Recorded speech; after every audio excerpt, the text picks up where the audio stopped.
The thing to know about implantation is that it's a process. It's not something that just happens overnight.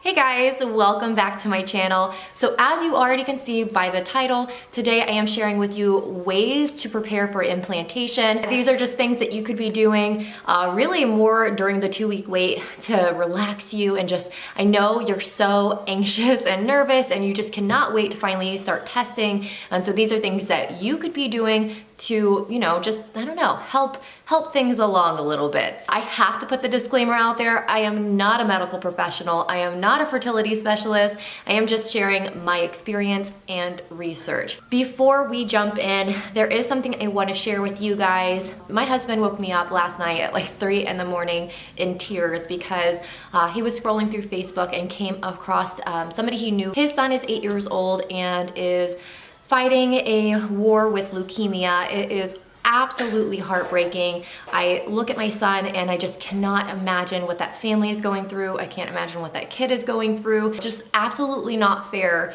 for kids to suffer like that. And I don't know, we talked about it a little bit more this morning. It's Sunday and both broke out in tears again. It's so hard. Like I can't even imagine what they are going through. And so they do have a GoFundMe. The kid's name is Riley. He is absolutely so sweet. We live in Indiana and he is in a Seattle hospital right now being treated. And so I'm gonna have the link to their GoFundMe in the description. Absolutely no pressure at all. This is just something that's been going on this morning and last night in our lives, and I just wanted to share it with you guys because I'm sure any little bit helps, and so I just want to spread their story and this message with you guys. So let's just go ahead and start talking about implantation. I do want to also say my son is playing right now, so you may hear some Elmo and noise in the background. The thing to know about implantation is that it's a process. It's not something that just happens overnight. Once the sperm and egg meet and that becomes an fertilized egg, that is known as a zygote, and that travels through the fallopian tube to eventually find its home in your uterus or womb and attach itself there, and that's where it makes its home for the next 9 months, hopefully. So really, when you're thinking of preparing for implantation, you have to prepare for that entire process. And the first way of really doing that is making sure your sperm and egg are of good quality, because you want that fertilized egg to be good quality, and so the two pieces of that are the sperm and egg. And one way I recommend doing that is drinking the Pre-Mama Fertility Drink Mix.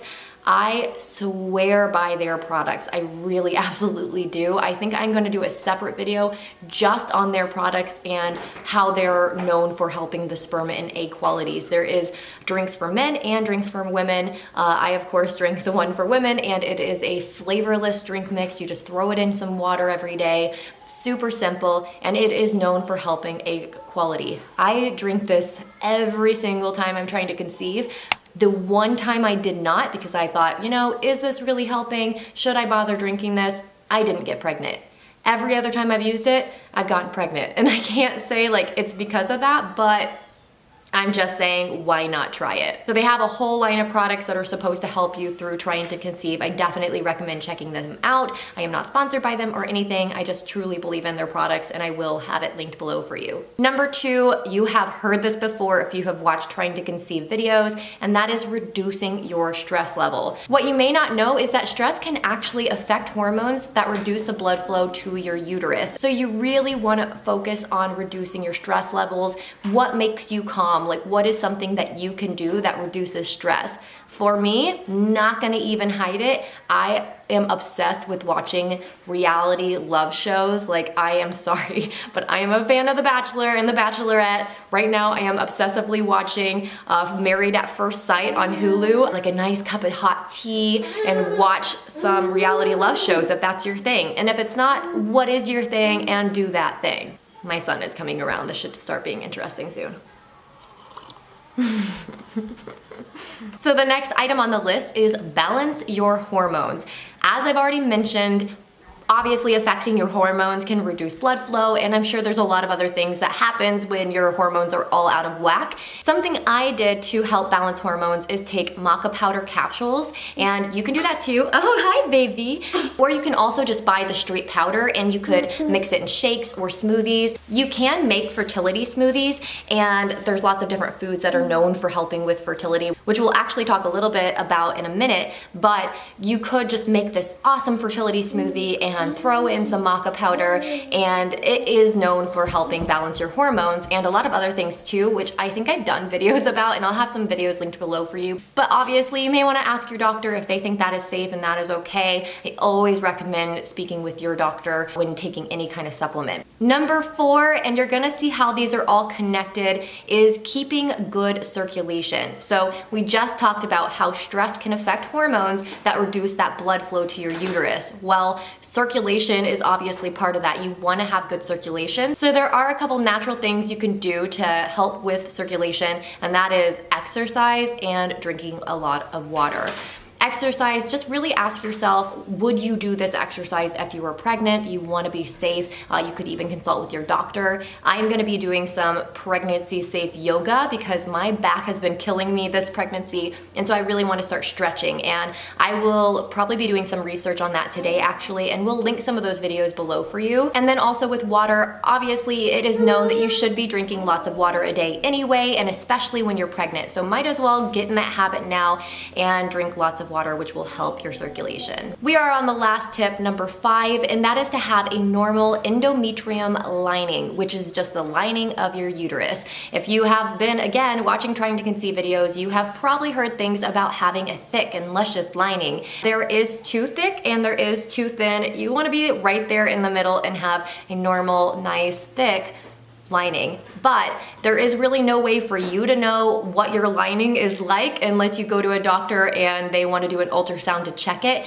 and you really shouldn't worry about it. There's really no reason to worry that you have an issue with your lining unless you're having a lot of struggles trying to conceive. Then that might be something your doctor or fertility specialist wants to look into. But there is one thing that is not scientifically proven you can do to hopefully help thicken up your lining, and that is eating pineapple, specifically the core. I'm just gonna read this off to you from my phone. It says that pineapple has become the symbol of fertility community. It has an enzyme called bromelain.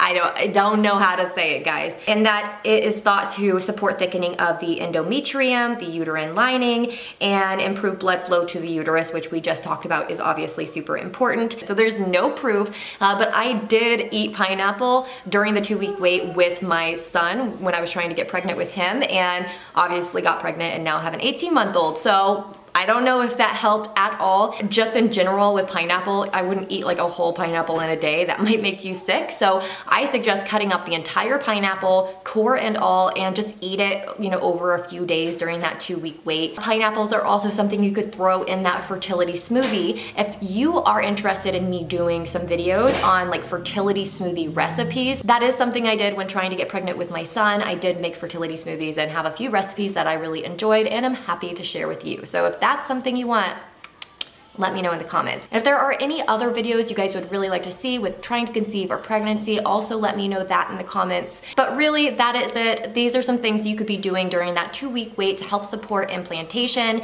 If you have any questions at all, let me know in the comments. I hope this information was helpful to you guys, and if you did like this video, make sure to give it a thumbs up. It really helps my channel out a lot, and it lets me know that you are liking these videos. My son is so funny. And if you are new here to my channel, please consider subscribing down below.